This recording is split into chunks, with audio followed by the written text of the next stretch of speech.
সালাম আলাইকুম। দেখেন কোন যুগ আসলো, এই পেঁয়াজগুলো নিয়ে আসছে অনলাইনে। পেঁয়াজের জ্বালা, এটা জাত হচ্ছে মিশরি জাত।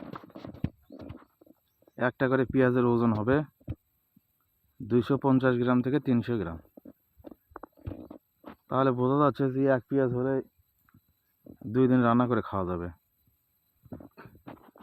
এই মাত্র কয়েকদিন আগে লাগাইছে, এখনো গাছগুলো কেবল লাগে উঠছে।